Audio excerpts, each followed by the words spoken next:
کہ یہ خوبصورت جگہ عقیدتوں کا بھی ایک مرکز ہے تو دل عقیدت سے جھکنے لگتا ہے، قدم خود بخود اسی طرف بڑھنے لگتے ہیں جہاں حضرت سلطان العارفین یعنی کہ مخدوم صاحب مدفون ہے۔ یہ مخدوم صاحب کی زیارت گاہ ہے۔ ہاری پروت کے جنوب میں مقیم اس درگاہ میں سبھی مذہب کے لوگ پوری عقیدت اور بندگی کے ساتھ آتے ہیں۔ اس کا مغلیہ آرکیٹیکچر دیکھنے میں بہت خوبصورت لگتا ہے اور یہ ایک خاص طریقے سے بنایا گیا ہے۔ اس زیارت گاہ میں پورے سال لوگوں کا آنا جانا لگا رہتا ہے۔ کشمیر کی سب سے زیادہ پاک زیارت گاہوں میں سے ایک مخدوم صاحب کی زیارت گاہ عقیدت مندوں کے ذریعے خدا کی بندگی میں ہر وقت سر جھکانے سے 2 منزلہ اس زیارت گاہ کے چاروں طرف کا ماحول بے حد مقدس ہو جاتا ہے۔ مخدوم صاحب ایک صوفی کی حیثیت سے مشہور ہے۔ جب لوگ اس زیارت گاہ میں داخل ہوتے ہیں تو بے شک ان کے چہروں پر پریشانی اور بے چینی دیکھی جا سکتی ہے۔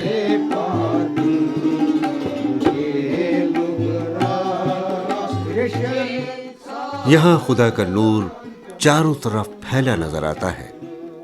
ایسا لگتا ہے کہ اللہ تعالیٰ نے خود اپنے علم کا نور یہاں بکھیر دیا ہے۔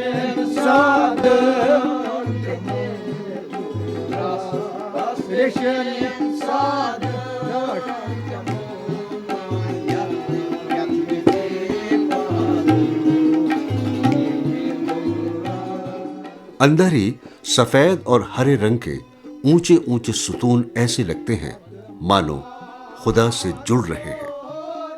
عورتیں، بزرگ اور نوجوان خدا کی عبادت میں مگن دکھائی دیتے ہیں۔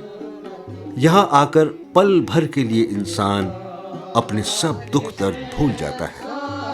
وہ بھول جاتا ہے روزمرہ کی الجھنوں کو اور خدا کے اس گھر میں پھیلی بے پناہ خاموشی کو اپنے اندر سمیٹ لینا چاہتا ہے۔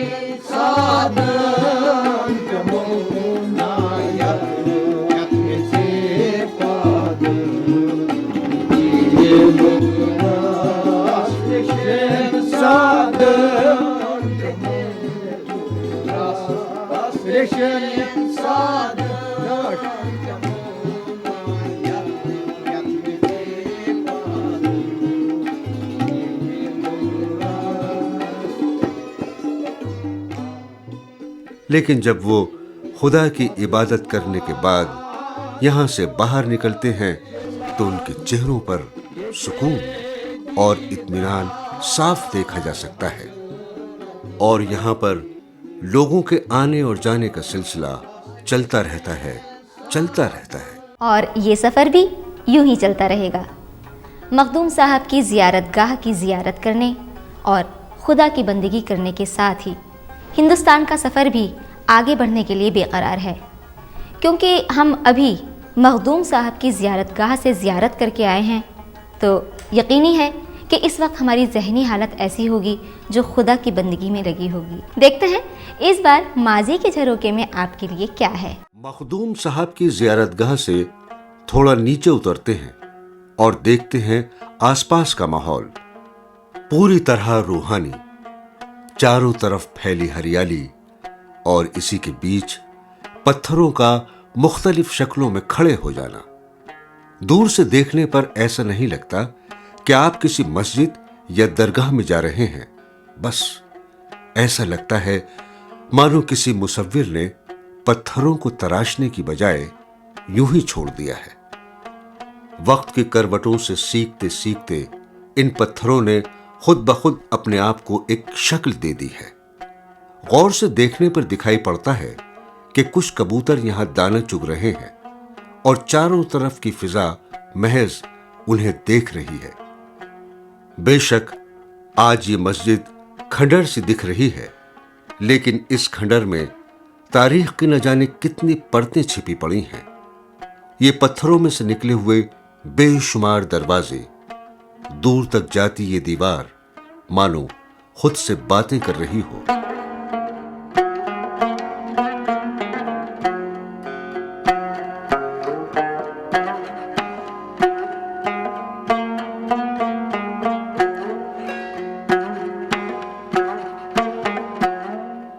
یہی ہے ملا اخن شاہ کی مسجد۔ اسے مغل بادشاہ شاہجہاں کے بیٹے دارا شکوہ نے اپنے معلم اخن ملا شاہ کی یاد میں گرے لائم اسٹون سے بنوایا تھا۔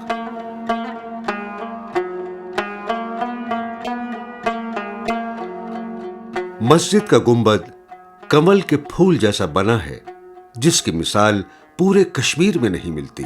بے شک یہ آج ممتاز نہ رہ گئی ہو، لیکن اس سے اس مسجد کی تاریخی اہمیت کم نہیں ہو جاتی، اور تاریخ کے شوقین جانتے ہیں کہ اس عمارت سے کیسے گفتگو کی جاتی ہے۔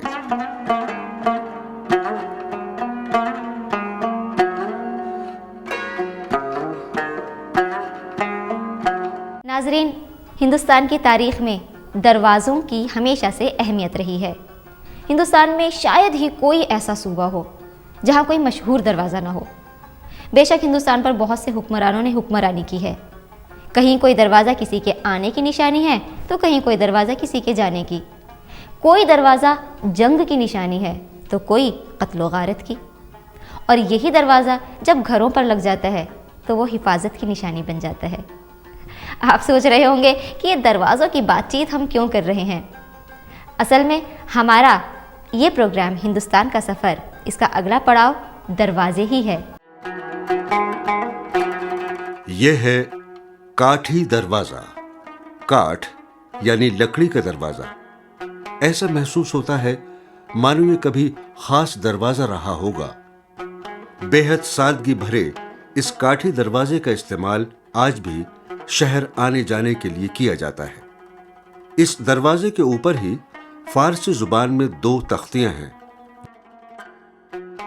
بنائے قلعے نگر نگر بود، با عہد پادشاہ داد گستار۔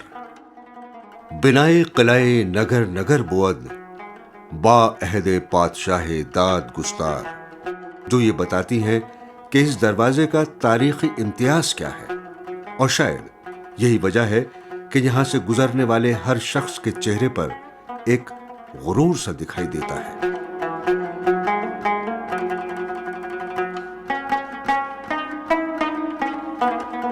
کشمیر کو اس کے مندروں، مسجدوں اور زیارت گاہوں کے لیے تو جانا ہی جاتا ہے، لیکن یہاں کے گردوارے بھی بہت مشہور ہیں۔ یہاں کی خاص بات یہ ہے کہ یہاں کے ہندوؤں، مسلمانوں اور سکھوں کے بیچ کا آپسی بھائی چارہ ہمیشہ مثال بنا رہا ہے۔ تو چلیے ہندوستان کا سفر اور تھوڑا سا آگے بڑھاتے ہیں اور چلتے ہیں ایک گردوارے کی طرف۔ کشمیر کی وادیوں میں یوں تو کئی گردوارے ہیں، لیکن جو سب سے اہم گردوارہ ہے وہ ہے چھٹی پاتشاہی گردوارہ۔ کہتے ہیں سکھوں کے چھٹے گرو جب کشمیر سے گزر رہے تھے تو کئی مقامات پر رکے اور انہوں نے درس دیے۔ وہ جہاں جہاں بھی رکے وہاں وہاں گردوارہ بنوایا گیا۔ لاشمار مذہبی مقامات سے وابستہ ہونے کے بعد کیا آپ کا دل کشمیری کشیدہ کاریوں کی طرف مڑنے کو نہیں چاہتا؟ آپ جانتے ہی ہوں گے کہ ساری دنیا میں کشمیری خوبصورتی مشہور ہے، اور بالکل اسی طرح کشمیری کشیدہ کاریوں نے بھی ساری دنیا کا دھیان اپنی طرف کھینچا ہے۔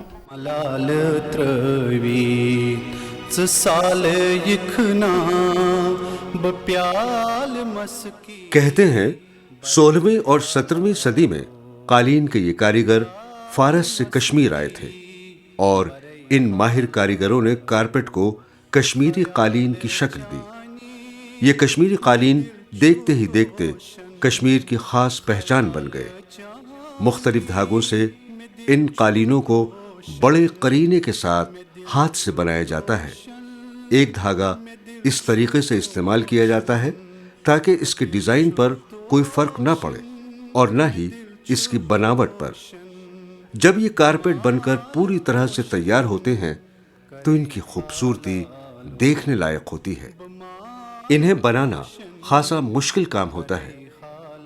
کبھی کبھی تو ایک کاریگر کو ایک قالین بنانے میں 3 سال تک کا وقت لگ جاتا ہے، لیکن جب یہ قالین ہندوستان کے دوسرے صوبوں یا بیرونی ممالک میں جاتے ہیں تو سچ مچ ان کاریگروں کی شہرت بھی وہاں پہنچ جاتی ہے۔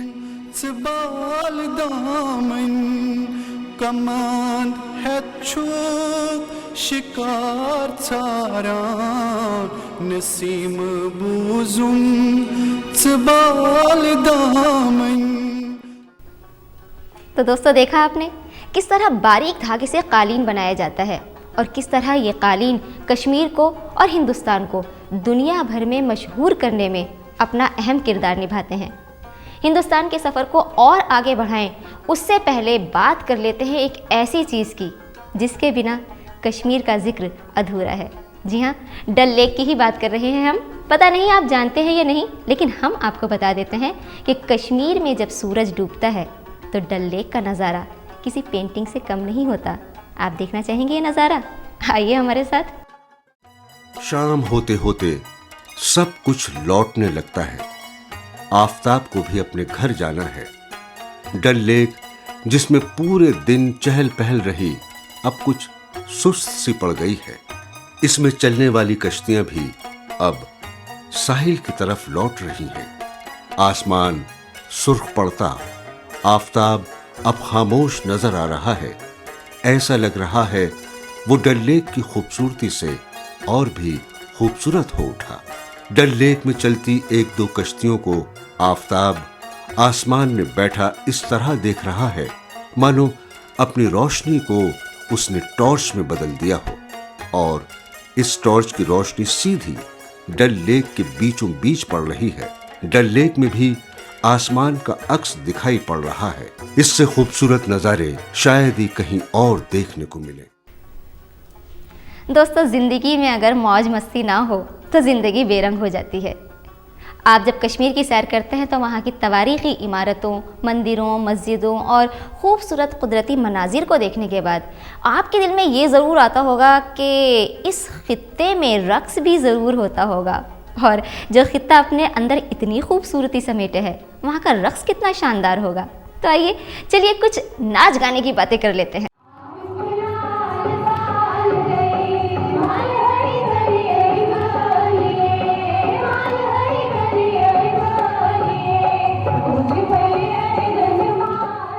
یہ کشمیر کا آبائی رف ڈانس ہے۔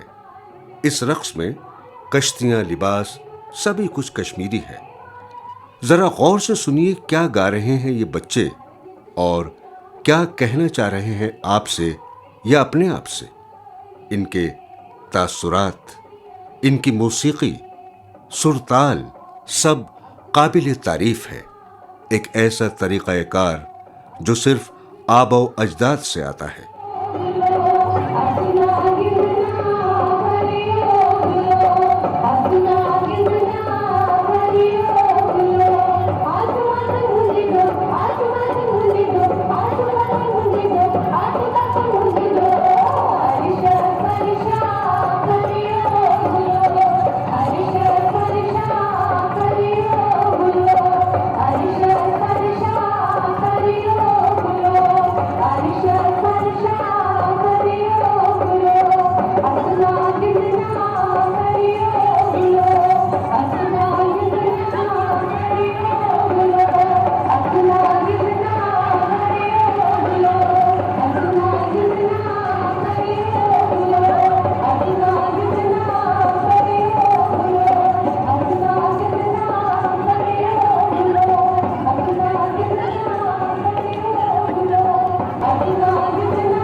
دوستو ہندوستان کا آج کا سفر اب ختم ہونے کو ہے۔ ہمیں امید ہے کہ جنت کشمیر کی سیر آپ کو ضرور اچھی لگی ہوگی، اور ہم چاہتے ہیں کہ آپ جب کبھی بھی کشمیر کی سیر کو جائیں تو ان مقامات کی سیر ضرور کریں جن کی سیر ہندوستان کا سفر پروگرام کے ذریعے ہم نے آپ کو کروائی ہے۔